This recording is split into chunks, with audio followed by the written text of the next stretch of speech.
And welcome back to the Financially Simple Podcast. I'm your host, Justin Goodbread. Today we're going to continue with our deep dive into retirement planning and investment planning for business owners.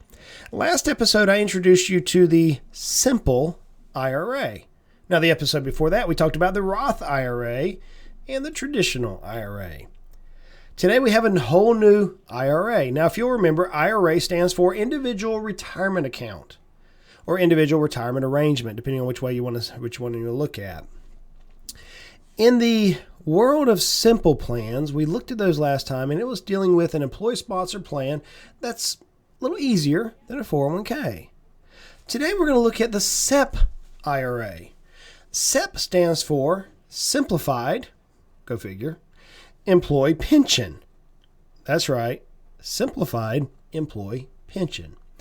And it's one position that allows employers to contribute to traditional IRAs for their workers. So it's an IRA that has a SEP status for it. Basically, the employer sets it up. You can even use it as self-employed people. So we're going to go through these. Again, why not just use a regular IRA? Well, many times because the regular IRA limits us on what we can place into it. Remember, we can do $6,000 if we're under the age of 50. If we're over the age of 50, we can do $7,000 for 2019. A simple, like we talked about last episode, allows us to do $13,000 if we're under the age of 50 or $16,000 if we're over the age of 50. Now, here comes the granddaddy, the Mac Day, the grand poobah of IRAs steps in the room, and the SEP IRA comes in and allows us to make the biggest contribution of all the IRAs. But it has its caveats, okay? The SEP IRA allows us to contribute up to 25% of salary to a maximum of $56,000. Yep, you heard me right, $56,000 that we can place into the SEP IRA on behalf of our employees if we have employees. Now, remember, it's only 25% of their salary. So in order to get like 56, you have to have $200,000 in there, right?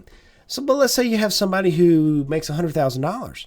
You could contribute on behalf of the company into their SEP plan 25% of their salary. You could put $25,000 into a retirement account for your employees. Well, Justin, why would I want to do that?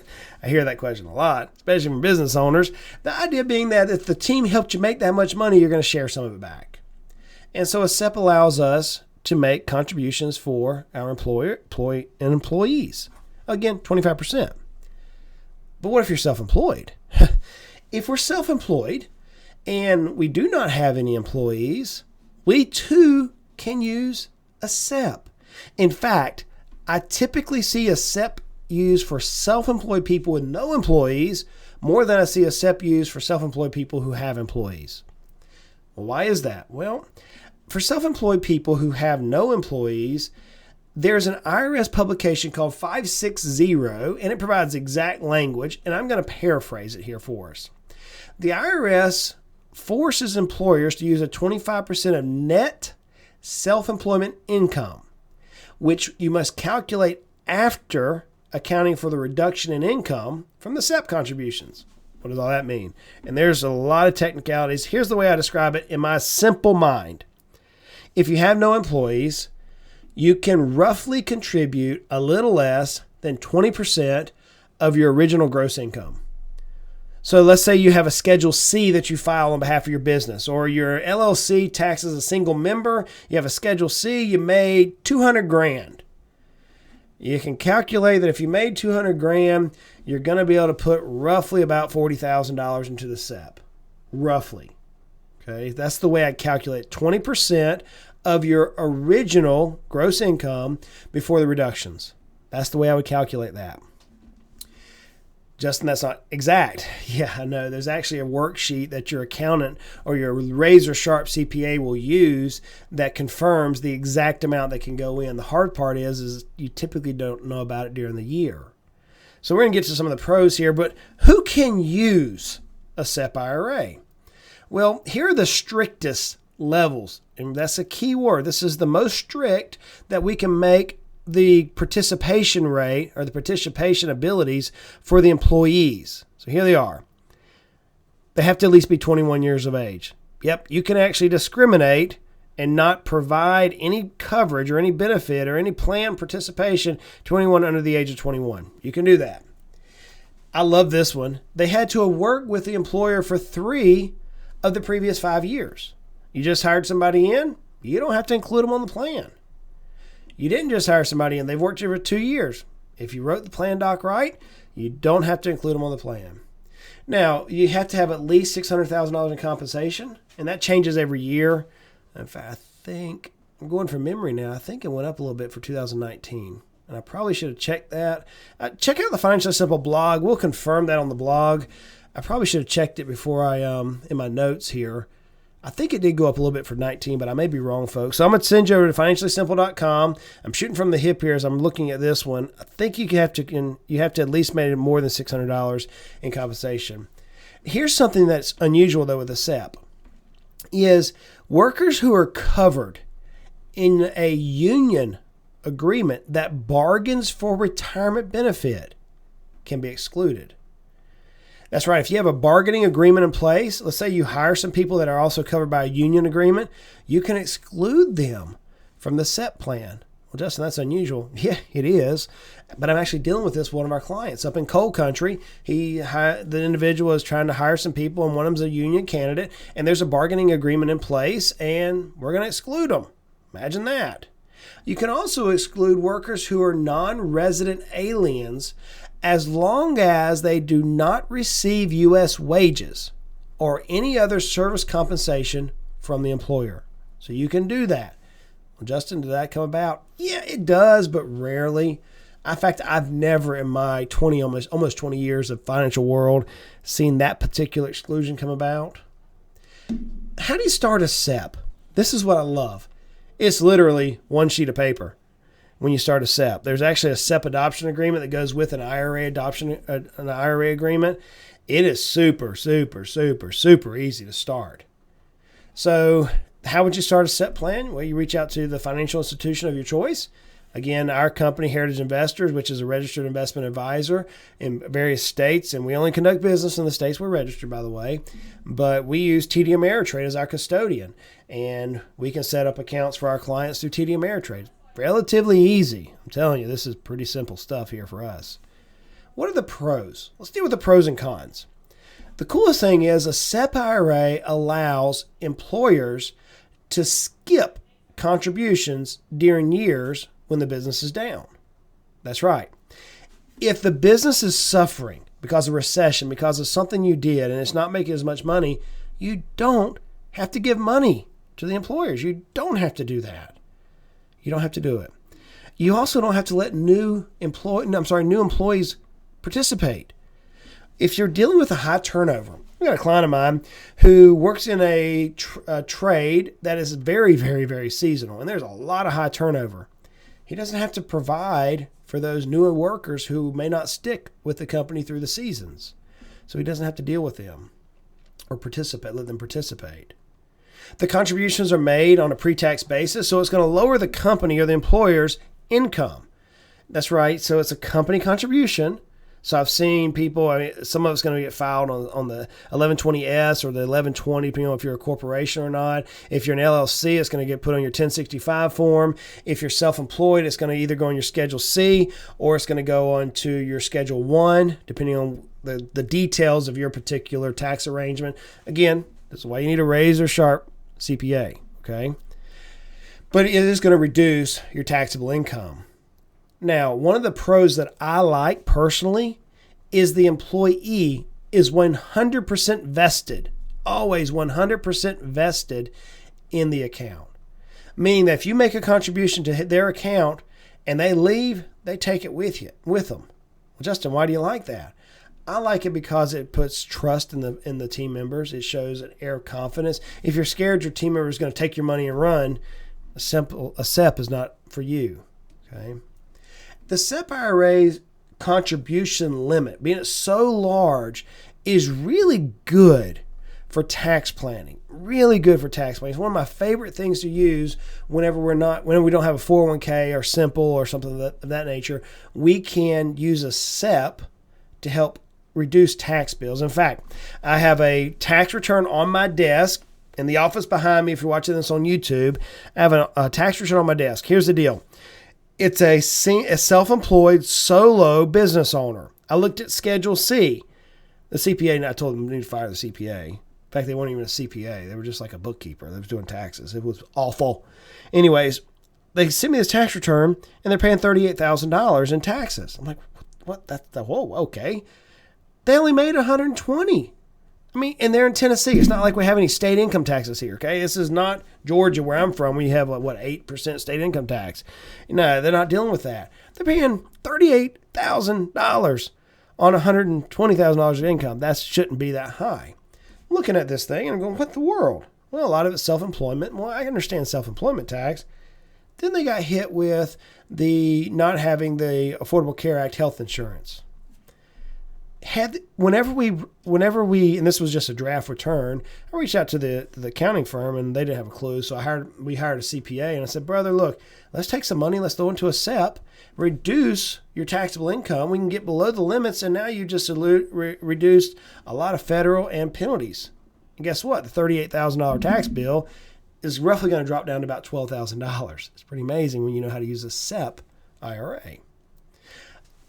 But speaking of which, if you just caught on what I said there, I said we established a SEP.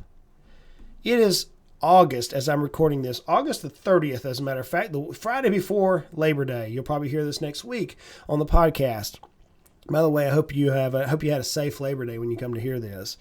Here it is in August. We are just now establishing the SEP for 2018, even though we're in August of 2019. Yep, we can do that. With a SEP IRA, we can actually establish it and fund it all the way up until the extension time or to the filing time. So if you have a 1040 that you haven't filed yet and you have until October 15th, you can create the SEP all the way up until the taxes are filed. So that's what we're going to do for this individual. We're going to use a SEP IRA to greatly reduce the taxes so they can not pay $38,000. The cons of a SEP. The largest difference between a SEP and many other retirement plans is that the contributions come solely from the company or the employer. That's a con. You don't have anybody participating in the plan. That's the con. I'm of the opinion that if you have employees, that you should have employees and help them learn how to invest into their own future. That's my particular position on it. Another con is because it's an employer contribution versus the employee, there isn't a catch-up provision. Now, if you remember in the last episode, we talked about the simple plan, and if you're over the age of 50, you have a $3,000 catch-up provision, not like you dip French fries in. The idea being that you probably need to save some extra money now that kiddos are out of the house and you're approaching retirement. You need to start squirreling away as much as you can. The SEP IRA doesn't allow for that. So that's a con to me. Here's another one. You must contribute the same percentage of your contribution to any eligible employee as you do yourself, the business owner. What does that mean, Justin? Well, if you are participating in a SEP IRA and you have eligible employees and you want to contribute, remember we get up to 25% of our income as a W-2 employee. Let's say you wanted to contribute 25% of your income. You now have to contribute 25% of every employee's income. You cannot discriminate. That's a con. We're going to learn in the 401k world, you can actually not discriminate, but you can make some adjustments as long as you do the plan correctly. So underneath the SEP IRA, you must contribute the same percentage contribution to any eligible employee as you do yourself. Another con is that loans are not permitted. You can't borrow money from yourself. Now, in a 401k, you can, but you cannot in a SEP IRA. And you can't use a Roth IRA. Remember, the company sets it up. So there's no tax-free growth on the funds. You put the money, the company puts the money into the SEP IRA, and as long as the money's in that SEP IRA, it's growing tax-deferred. And at some point in the future, whenever you start trying to take the money out of it, you're going to pay taxes. It's called a tax-deferred account. You don't have Roth capabilities. And finally, for you business owners who are rocking it, and I know many, many, many of you, If you make too much income, there will be a limitation. In fact, in 2019, eligible compensation limit is $280,000. So let's say you made $1 million in income. Oh man, I'm going to sock away 25%. Can't do it. You can only use $280,000 of that $1 million in income, and that's going to put you up to that maximum amount that you can contribute. So what is some practical planning advice now with a SEP? So here's where I see the SEPs most often used. You finished out your tax year, you got really busy, you made a heck of a lot of money, your calendar year's done, you go meet with your CPA and you're in April and he's like, hey brother, you owe $38,000 in taxes, and you're like, holy Batman, how in the world am I going to pay it? Here comes the white horse called the SEP IRA. We establish it, we throw some money into the SEP, help reduce the tax bill after the fact.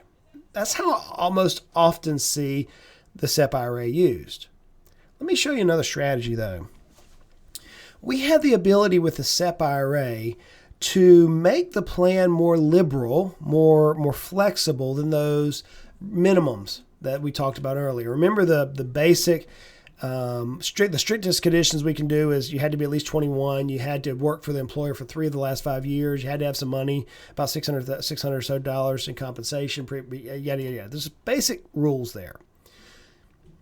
We have the ability to do this, and we've actually done this a couple of times. I learned this from a CPA, that one of our favorite CPAs that we work with. We had a dentist buy out a dental practice.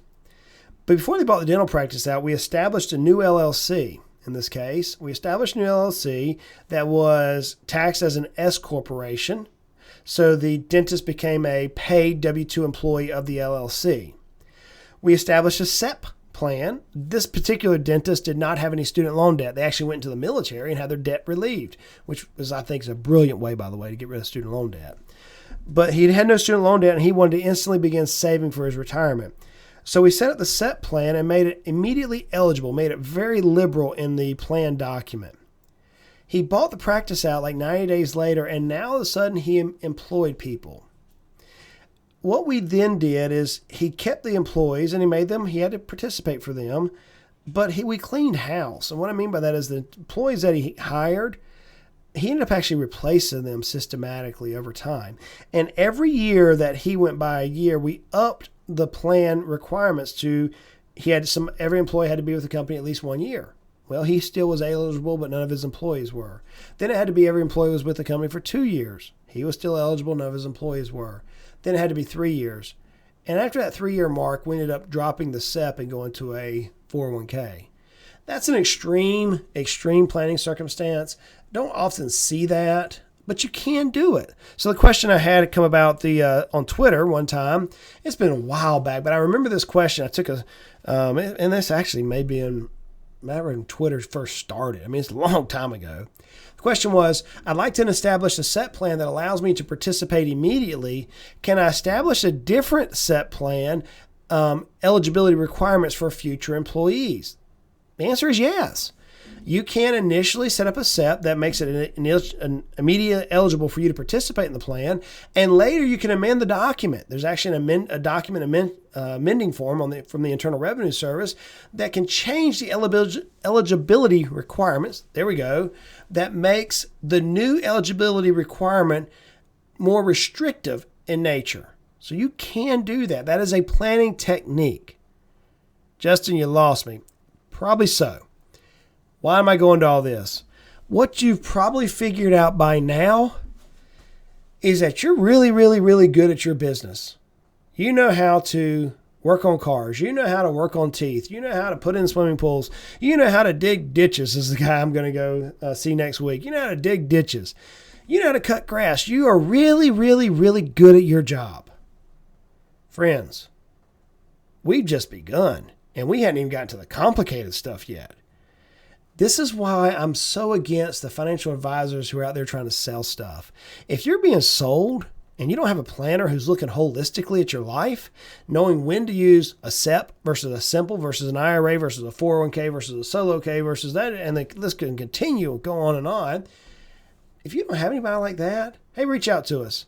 You can reach me at Justin at Financially Simple. We'll get the emails here. Our team will respond to you. We actually had a couple of people do that last week. Man, I'm excited. We have one new prospective client. I think we're going to engage them. That's on the Gulf of Mississippi. I'm going to get down there and do some fishing with this cat. I'm looking forward to it. Look, life is hard. Life is. Simple plans, SEP plans, IRAs, 401ks, these are frustrating, folks. But money doesn't have to be frustrating. Let's continue to make our lives at least financially simple. Hey, y'all do me a favor and go out and make it. It's not going to happen by accident. You've got to intentionally make it a great day.